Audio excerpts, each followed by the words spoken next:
Hey guys, welcome back to my channel. Again मैं आई हूँ एक बहुत ही ज़्यादा इम्पोर्टेंट वीडियो के साथ। रिमेंबर मैंने आपको प्रॉमिस किया था कि मैं सारे सेक्शंस कंपनीज एक्ट 2013 के डिस्कस करूंगी वन बाय वन। तो एक वीडियो ऑलरेडी अपलोडेड है, that is where we have discussed the sections from 1 to 25. अगर आपने वो वीडियो नहीं देखी है, please watch that video and then come to this video, तो आपके लिए बेटर होगा to understand the things. Now without any further delay, let's just start the important sections under Companies Act 2013. So सारे sections हमने discuss कर लिए थे. Remember, we have discussed section 25 that was for deemed prospectus.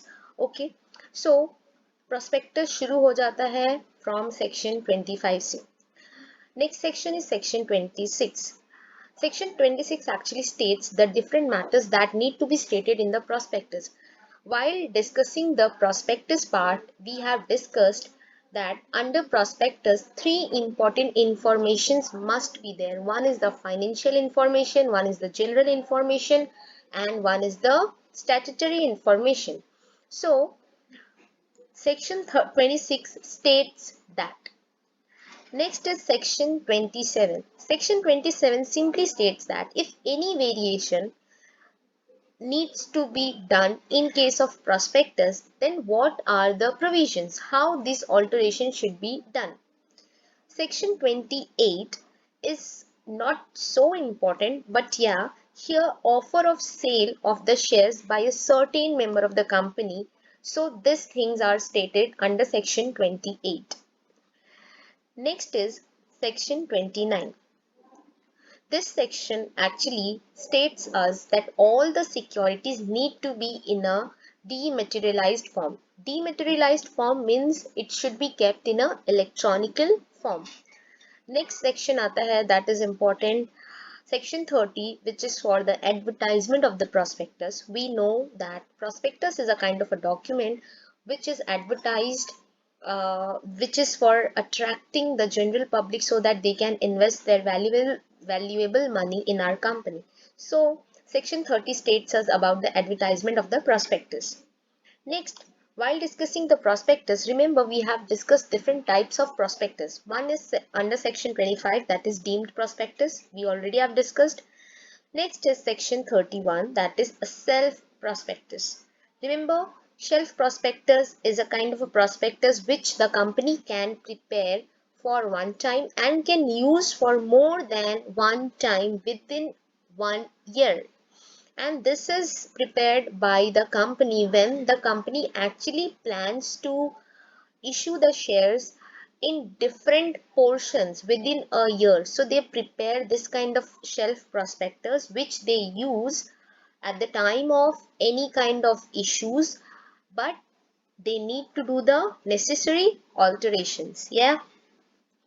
Next is section 32. Section 32 is for the red herring prospectus. Remember, this is also a kind of an incomplete prospectus because here the informations related to price band, date of issue, date of allotment, all these are not given. That's why this is also known as incomplete prospectus. And there were one more prospectus. Remember, abridged prospectus. So please tell me what is the section for abridged prospectus.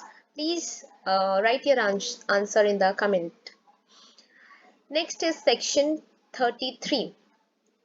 Section 33 states us various things that is associated with the issue of application form for the securities. We know that the application forms are issued for the different kind of securities. So the provisions related to that are given under section 33. Next is the misstatement of the prospectus. We know that those who are actually involved in the preparation of the prospectus, if any misstatement is there, then that person will be liable. That person will be liable for that mistake, and some punishments will be given to them. So there are two kind of punishment. One is the civil liability and the another one is criminal liability. So civil liability is stated under section 35 and the criminal liability is stated under section 34. So any one of the liability can arise to the person who are involved in the misstatement in the prospectus. Yes, that depends on the intensity of the mistake that is done by the person. Next is section 36, that is not so important, but yes, punishment for the fraudulent inducing person to invest money. Okay, this section is not so important, but still you need to remember this.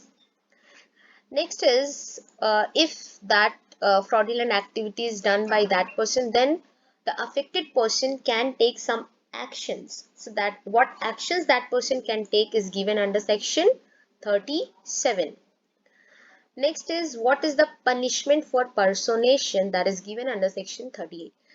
Firstly, uh, personation is when a person actually try to cheat someone by concealing the identity or copying any other person's identity. Okay, when any person do this thing with a fraudulent mindset, then it is known as personation, and anyone who is doing personation will definitely get some punishment. So what are the punishment that is given under section under the Companies Act 2013 are mentioned under section 38. Next is section 39. What should be the process for allotment of the securities, that is given. Next is section 40.